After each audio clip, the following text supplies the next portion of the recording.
संगम के महातट प्रयागराज, तीर्थों के राजा प्रयागराज पर। गुड मॉर्निंग दोस्तों, आज है भाई 18 तारीख और अरेल घाट पे आज आ रहे हैं कुछ वीआईपीज भाई। न्यूज़ चैनल के माध्यम से भाई आज चलेगा टेलीकास्ट लाइव। देखेंगे क्या कहते हैं वो महाकुंभ के बारे में और कौन कौन आते हैं आज। तो चलो फिर चलते हैं बिना देरी करे। दोस्तों ये है शुभम गिरी जी महाराज। देखिए कुंभ मेला हुआ, केंद्र में भी सरकार भाजपा की भी है और राज्य समेत सबसे बड़ी जो व्यवस्था खराब है वो जल की व्यवस्था खराब है। कई घाटों में जल नहीं पहुंचा है, ये आपको भी मालूम है क्योंकि आप भी फील्ड में उतरे हो। कल जमीनी स्तर में आप भी उतरे हो, भूमि स्तर में आप भी उतरे हो। और जिस तरह से गंगा जी का बाढ़ आई तो भूमि आवंटन करने में लेट हो गया और कई संतों का जितना कार्यक्रम हुआ, जितना पंडाल बने वो लेट बने। जी देखिए, यहाँ पर जिस तरीके से सरकार ने इस कुंभ को दिव्य, भव्य और अलौकिक बनाने के लिए जो कोशिश की है वो रंग ला रही है। यहाँ श्रद्धालु जो है वो काफी खुश नजर आ रहे हैं। देखिए श्रद्धालुओं का अपना अपना मत होता है, कोई किसी की विचारधारा एक नहीं होती है। साधु संत आ रहे हैं, साधु संत खुश होंगे तो कुंभ खुश होगा, क्योंकि साधु संत अगर अन्य क्षेत्र का दान नहीं करेंगे, साधु संत अगर स्वास्थ्य का दान नहीं करेंगे, साधु संत अगर नर सेवा नारायण सेवा का भाव नहीं रखेंगे, उसी प्रकार से कुंभ अलौकिक होगा। और साधु संत कर रहे हैं तो सरकार क्या करेगी इसमें? साधु संत ही आप सबसे बड़े कुंभ के आयोजक है। जब तक महाराज जी का इंटरव्यू चल रहा था तब इसी बीच आ जाते हैं केशव प्रसाद मौर्य जी, जिनका लोग अभिनंदन करते हैं और स्वागत करते हैं। संगम के महातट प्रयागराज, तीर्थों के राजा प्रयागराज पर मंच सजा है और कोशिश है उन तमाम विचारों को, उन तमाम भावनाओं को आपके साथ हम साझा करें जिससे आपको रूबरू होना चाहिए। हमारे साथ डिप्टी सीएम केशव प्रसाद मौर्य जी हैं। बहुत स्वागत है सर आपका। धन्यवाद, बहुत बहुत स्वागत के साथ सबसे पहला सवाल, सनातन की भव्यता महाकुंभ प्रयागराज के घाट पर नजर आ रही है और ये भव्यता, ये दिव्यता इतनी ओजस्वी कि पाकिस्तान भी सर्च करने से अपने आप को रोक नहीं पा रहा है। दुनिया का हर देश अगर इस समय कहीं नजर लगा करके बैठा है तो वो प्रयागराज महाकुंभ 2025 संगम, गंगा यमुना सरस्वती के पवित्र संगम पर दृष्टि लगा के बैठा है। और लगातार हम लोगों ने जो प्रयास सरकार के रूप में करना चाहिए वो कर रहे हैं, लेकिन यह सब दैवी शक्तियां सब सही तरीके से संपन्न करा रहे हैं। पहला स्नान हो चुका है और इस बार इनिशिएटिव लिया गया कि उसका नाम शाही स्नान ना होकर के अमृत स्नान होगा और साथ में राजयोग स्नान नाम रखा गया। साथ में पेशवाई नहीं होगी, नगर प्रवेश, छावनी प्रवेश होगा। ये विचार कैसे दिमाग में आया? ये सरकार का विषय नहीं है, ये हमारे पूज्य साधु संत अखाड़े सब तय करते हैं और जो पूज्य साधु संत अखाड़े तय करते हैं सरकार उस निर्णय के साथ खड़ी होती है, उसका अनुसरण कराती है। और पूज्य संतों ने बहुत सही निर्णय लिया है, उसका मैं स्वागत भी करता हूं और पूज्य संतों को प्रणाम इसलिए करता हूं कि यह नामकरण स्नानों का तो बहुत पहले ही होना चाहिए था। हमारे पूज्य संतों ने अब 2025 में किया है, इसके लिए इलाहाबाद का प्रयागराज आपने किया। ये भी पूज्य संतों के आशीर्वाद का प्रताप है, क्योंकि प्रयागराज तो सदैव से प्रयाग था। इस धराधाम का पहला यज्ञ प्रयाग में हुआ, ये प्रयाग नाम ही पहले से था। इसे प्रयाग नामकरण हम लोगों, हमारी सरकार को करने का सौभाग्य मिला है, लेकिन सच्चाई यही है कि ये प्रयाग ही है, इसको बदला गया था, हम इसे असली रूप में लेकर आए। कई राजनेता हैं जो कह रहे हैं कि भले ही कितनी भी व्यवस्थाओं का दावा किया जाए, लेकिन व्यवस्थाएं उस स्तर की नहीं हो पाई जिस स्तर की होनी चाहिए। श्रद्धालुओं को सड़कों पर रुकना पड़ा। देखिए यही तो इस मेले की गरिमा है, महिमा है। इस मेले का यही आनंद है।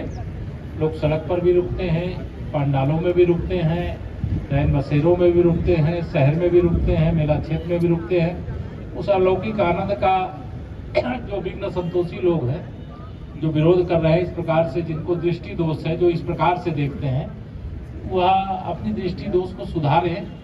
प्रयागराज का महाकुंभ, यहाँ आने वाले तीर्थयात्री, अभी मैं आ रहा था, यहाँ आने में चूंकि तीर्थयात्री बड़ी संख्या में मेला क्षेत्र में आ रहे हैं, अब हम लोग सरकार की जिम्मेदारी में होने के कारण से जब वाहन से बैठे बैठे आ रहे हैं, लोग पैदल आ रहे हैं, तो मुझे व्यक्तिगत तौर से संकोच होता है।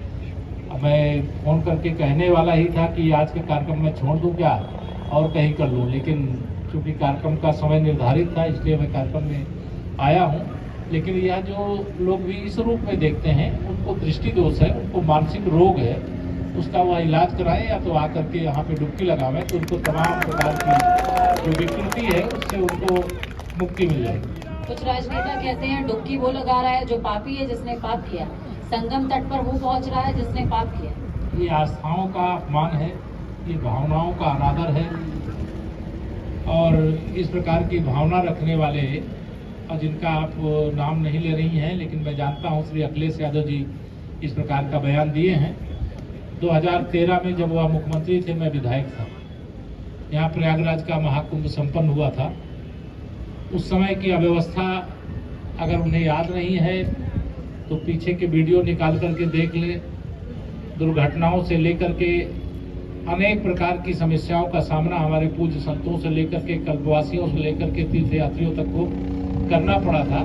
लेकिन आज जब वो इस प्रकार की बातें करते हैं तो मुझे यही लगने लगता है श्री अखिलेश यादव जी अपने कार्यकाल में जो कुंभ हुआ था उसको भूल गए हैं। उस कुंभ मेले की व्यवस्था ही वो अपने चचा मोहम्मद आजम खां को दे दिए थे। बीजेपी के सत्तासीन होने के साथ और अभी रिसेंटली लोकसभा चुनाव आने के साथ में एक नारा हम सबके कानों तक गया। वो नारा था, एक है तो सेफ है। और भारत और की जो एक तरह से जाति अनेक है, प्रदेश अनेक है, भाषा अनेक है, लेकिन जाके गंगा यमुना सरस्वती के संगम में सब एक है। यहाँ जिसको देखना आकर के देखे। इस कुंभ में जो डुबकी लगा रहे हैं, जो जातिवादी की राजनीति करते हैं, क्षेत्रवाद की राजनीति करते हैं, यहाँ कुछ नहीं है। यहाँ सब आकर के गंगा यमुना सरस्वती के संगम में एकदम सब कुछ धुल करके आ जाते हैं और आनंद पूर्वक फिर अपने घरों को वापस जाते हैं। तो इस प्रकार का विकार मैंने कहा जिनके मन में है वह भी आकर के डुबकी लगाए, यही उनके लिए अच्छा है। तो उनको एंट्री नहीं है जिनका रोजगार यहाँ से पहले चल रहा था, क्योंकि यहाँ पर धर्मावलंबियों की तरफ से बहुत मुखरता से एक शब्द का वाचन किया गया है कि जो विधर्मी है वो यहाँ पर नहीं आएगा। देखिए, जो गलत भाव रखता है, जैसे अभी एक कुंभ मेला क्षेत्र है, यहाँ चाहे कल्पवासी हो, चाहे हमारे पूज्य संत हो, चाहे तीर्थयात्री, सबके मन में ये रहता है कि जो सामान हमें खाने पीने को मिले वो शुद्ध मिले। बीच के खंड में कुछ ऐसे तमाम सोशल मीडिया पे भी वीडियो आए, इसमें कुछ ऐसी गंदगी करते हुए जो लोगों के भोजन हो, जलपान हो, फल हो, जूस हो, उसमें इस प्रकार के विषय आए थे, दिखाई भी दिए थे, जो नहीं होना चाहिए। तो इस बात को ध्यान में रख करके सरकार ने कोई इसके लिए निर्देश नहीं जारी किया है, लेकिन जिन लोगों को स्वच्छता से, पवित्रता से कोई सामान बेचना है, किसी को रोक नहीं है, लेकिन कोई अगर पवित्रता को खंडित करने का काम करेगा, किसी के व्रत को, अनुष्ठान को भंग करने का काम करेगा, तो ऐसे लोग अपने आप ही ना आवे। ये कोई विषय नहीं है चर्चा का, लेकिन मेरा ये मानना है कि जो कुंभ क्षेत्र में आना चाहते हैं, यहाँ के लोग किस भावना से आ रहे हैं, अगर उनकी भावनाओं का ध्यान नहीं रख सकते हैं तो उन्हें अपने आप ही यहाँ आने से अपने को रोक लेना चाहिए। वक्फ बोर्ड है तो सनातन बोर्ड क्यों नहीं? गठन तो हमारे अलग अलग पूज्य संतगण अपना अलग अलग प्रकार से मांग रखते हैं, लेकिन प्रयागराज महाकुंभ 2025 इस बात का उदाहरण है कि अब यहाँ कोई किसी की भावनाओं को ठेस पहुंचाने का काम नहीं कर सकता। काशी आप जाइए, बाबा विश्वनाथ जी का धाम बन करके तैयार हो गया है। अब किसी को यह इस प्रकार का विचार कहीं नहीं रह गया है कि अगर हमारा कोई स्थान है तो उसको कोई हमारे स्थान पे जाने से रोकेगा। अयोध्या में 500 वर्षों का विवाद, मुकदमा, संघर्ष, बलिदान सब होने के बाद रामलला का भव्य मंदिर बन करके तैयार है। यही उनके लिए अच्छा होगा, क्योंकि यहाँ वो देख नहीं पाएंगे, क्योंकि यहाँ पे कोई तीर्थयात्री, यहाँ जितने लोग हैं, कोई आप एक सवाल करें लोगों से, इतने बड़े समागम में जितनी व्यवस्था की जा सकती है, मैं भी इसी प्रयागराज का हूँ, जैसा दृश्य आज आप देख रहे हैं प्रयागराज कुंभ का, इसके पहले कभी देखा था क्या? नहीं। आज ये जो माहौल बना हुआ है, उस माहौल का कारण यह है कि हमने ईमानदारी के साथ अपने पूज्य संतों की, तीर्थयात्रियों की सेवा की तैयारी की। चाहे आकाश मार्ग से आवे तो आज और आ जाए, चार्टेड और जो रेगुलर विमान आ रहे हैं वो आते रहे, तो कोई समस्या नहीं। रेल मार्ग चारों तरफ व्यवस्थित किया गया है, सड़क मार्ग सारा हमारा ठीक है, ये अपने आप में एक उपलब्धि है। लोग खुश हैं, हमें इसी में सुख है। लेकिन कई धर्मावलंबियों से जब हम बातचीत करते हैं तो वो कहते हैं कि यहाँ पर धर्माटन से ज्यादा पर्यटन की तरफ जो है सरकार का जो विचार है शायद उस तरफ जा रहा है, और वो शायद आगे के लिए अच्छा ना हो। अभी मौजूदा समय में अच्छा नजर आ रहा है, बुरा नजर आ रहा है। धर्माटन और पर्यटन में कोई अंतर नहीं है। ये पर्यटन का शब्द इसलिए सृजित है क्योंकि पर्यटन शब्द के आधार पर, हम पर्यटन के आधार पर उत्तर प्रदेश में रोजगार सृजन करना चाहते हैं। और आज मैं जब अभी आ रहा था, देख रहा था, इतने स्टीमर चल रहे हैं, इतने नाविक हमारे नाव चला रहे हैं, इतने घाटों पे दुकानें लगी हुई हैं, सबको रोजगार के अवसर मिल रहे हैं। कितने जो ट्रेवल्स वाले हैं उनको कितना काम मिल गया है। कोई ऐसा व्यक्ति आज नहीं है कि खाली हो। अभी इतना मेला का विस्तार किया गया, अभी हमारे बहुत सारे शिविरों में कुछ व्यवस्थाएं कम रह गई थी, उसको हम लोग 14 जनवरी का स्नान कराने के बाद लगातार कराने का प्रयास कर रहे हैं। क्योंकि प्रयागराज का जो महाकुंभ है, इसका मुख्य स्नान पर्व लोग मौनी अमावस्या को मानते हैं। यद्यपि ये महाकुंभ का मेला 13 जनवरी से 25 फरवरी तक चलने वाला है, लेकिन अभी मौनी अमावस्या को लेकर के पूरे देश में मेरे पास भी व्यक्तिगत तमाम सारे संपर्क संबंध हैं। हजारों लोग फोन कर चुके होंगे कि कुंभ आना चाहते हैं। हमने कहा आइए, आप 1000 लेकर के आइए, 10,000 लेकर आइए, लोगों को यहाँ स्नान भी करिए, यहाँ प्रसाद भी ग्रहण करिए और पुण्य लाभ लेकर के आप जिस मार्ग से आना चाहे आए, रेल मार्ग से, हवाई मार्ग से, सड़क मार्ग से आप आइए, स्वागत है। और प्रयागराज की जनता ने भी अतिथि देवो भव की भावना को अपनाया है। कोई आ रहा है, उसकी जितनी सामर्थ्य है प्रयागवासियों की, वो सेवा भी कर रहे हैं, इसके लिए धन्यवाद दे रहा है। लेकिन जो नहीं कर रहे हैं वो अभी करें, ऐसी अपील कर रहा हूँ। जब दोस्तों केशव प्रसाद मौर्य जी नीचे उतर गए थे स्टेज से, तब लोगों ने काफ़ी ज़्यादा इनसे सेल्फी ली इनके साथ। तो मैं भी सोच रहा था लूँ, लेकिन फिर मैं रुक जाता हूँ। वो भी है सर। क्या दोस्तों आपको पता है ये कौन है? ये है तृप्ति साखिया, और आप इनके गाने सुन के समझ जाओगे कि आखिर ये कौन है। हर हर गंगे, हर हर गंगे, बोलिए तीर्थराज प्रयाग की जय। हो दुवरिया, मगन हो दुवरिया, आ गए राम अवध नगरिया, धन्य हो गई हमारी झोपड़िया। कुंभ नगरी में जो ही पड़े ये कदम, पाप जन्मों जन्म के सभी हमारे लिए नहीं है।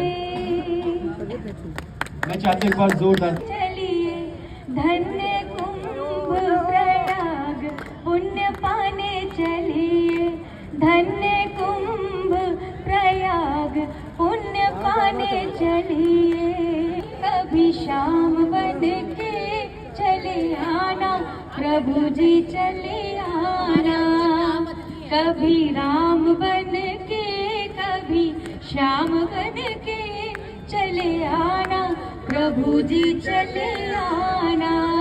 रहेगा और लोगों को प्रसन्नता देता रहेगा, क्योंकि जब अंतर्मुखी बना देते हैं, भगवान जो है अंतर्मुखी, अंतःकरण से भजन होता रहता है, इतना भजन हो जाता है कि उसका हृदय निर्मल हो जाता है।